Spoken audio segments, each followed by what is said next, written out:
حضور صلی اللہ علیہ وسلم 40 سال کی عمر میں نبی بنائے گئے، وہی نازل ہوئی، اور اس کے بعد اللہ کے رسول 13 سال مکے میں رہے، اور اس کے بعد ہجرت ہوئی، مکہ چھوڑ کے اللہ کے حکم پہ مدینہ منورہ گئے، وہاں 10 سال رہے، 23 سال، 13 سال مکے میں، 10 سال مدینہ منورہ میں، 23 سال نبوت کے بعد رہے، اور 63 سال کی عمر میں آپ کی وفات شریف ہوئی۔ ہجرت کے بعد اللہ کے رسول جب مدینہ منورہ تشریف لے گئے تو ایک محرم آیا، 10ویں محرم کی، محرم کی 10ویں کو عاشر، عربی میں عشرہ 10 کو بولتے ہیں، اور عاشر کے معنی 10واں، اور عاشور بولے تو بہت بڑا 10واں دن، عاشور کے معنی بہت بڑا 10واں دن۔ تو حضور نے دیکھا کہ یہودی لوگ مدینہ میں، عیسائی تھے، یہودی تھے، مشرکین تھے، مکے میں صرف مشرکین تھی۔ تو مکے میں نہیں تھے محرم پہلے کے؟ مدینہ میں جب تشریف لائے تو محرم کی 10ویں آئی، تو اس دن آپ نے دیکھا کہ یہود روزے میں ہے 10ویں، تو حضور نے پوچھا ان سے کہ کیا کا روزہ ہے؟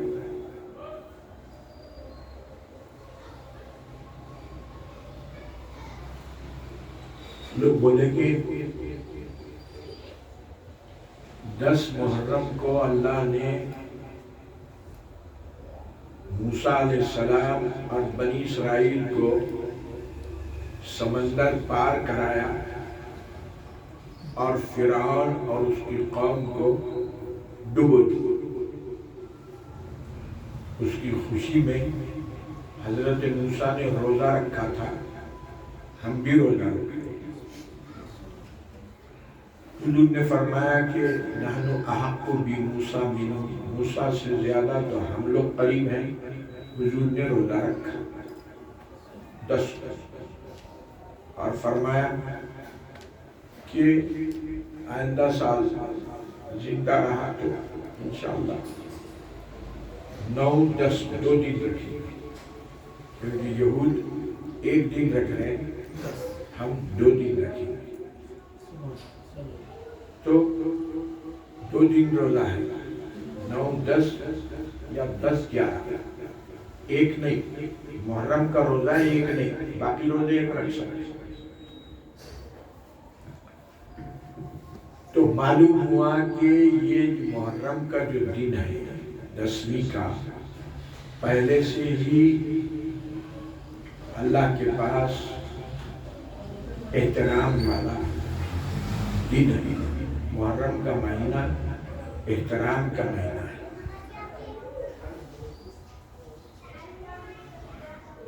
اللہ سبحانہ وتعالیٰ نے بعد میں حضرت حسین اور ان کے اہل بیت کی شہادت کے لیے بھی یہی دن منتخب فرمایا، 10 محرم، ان کی شہادت بھی 10 کو ہوئی، اللہ نے وہ دن ان کے لیے مقرر فرمایا۔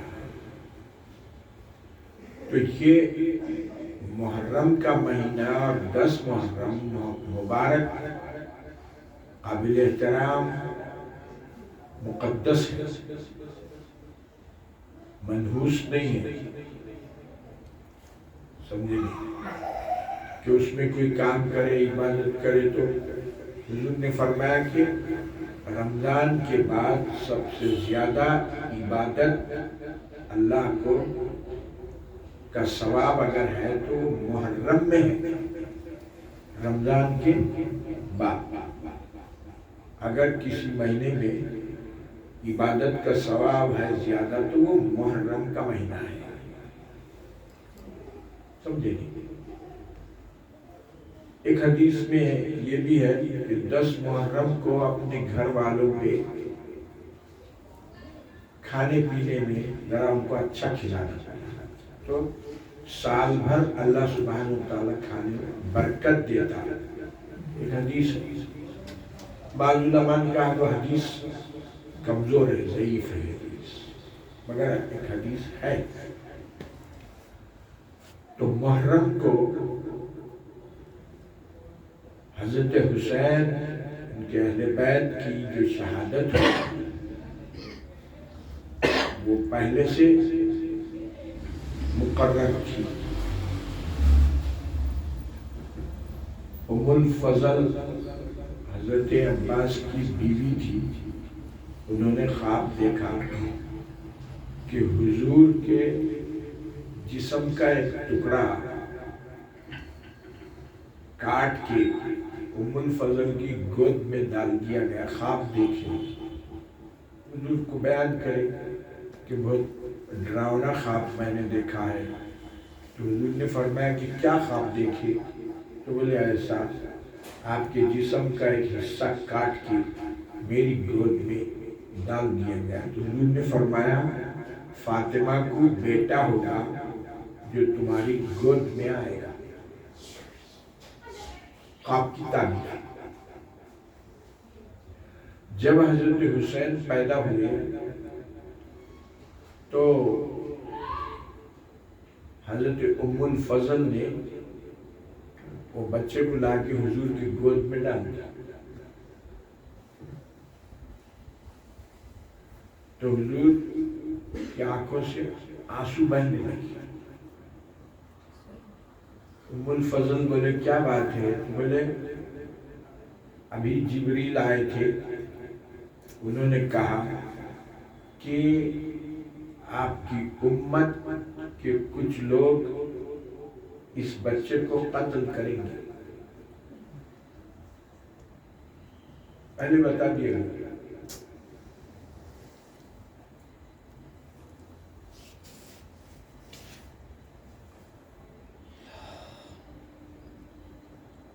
تو یہ معاملہ ہے۔ اب وہ سیاسی انہوں ایسا کرے، انہوں ایسا کرے، یہ وہ، اصل حضرت حسین کی فکر یہ تھی کہ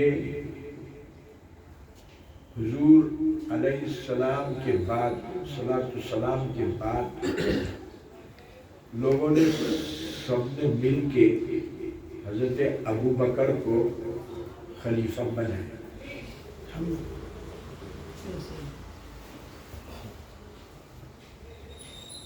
ارے آپ لوگ بیٹھ کے سنو بیٹے، لاوجہ وقت خراب کر رہے۔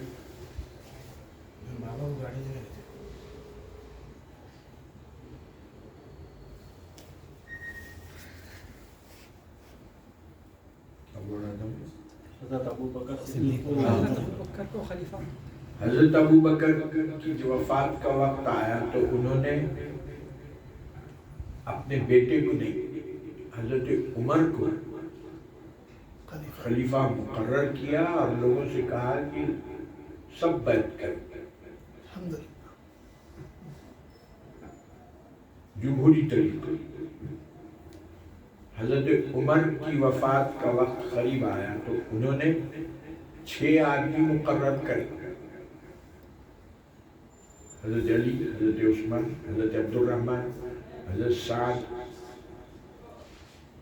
حضرت زبیر، ایسے 6 آدمی بولے کہ میرے وفات کے بعد یہ 6 آدمی کو ایک کمرے میں گھر میں رکھنا ہے اور 3 دن میں کے اندر یہ لوگ اپنے میں سے کسی ایک کو خلیفہ بنا، یہ لوگ 6،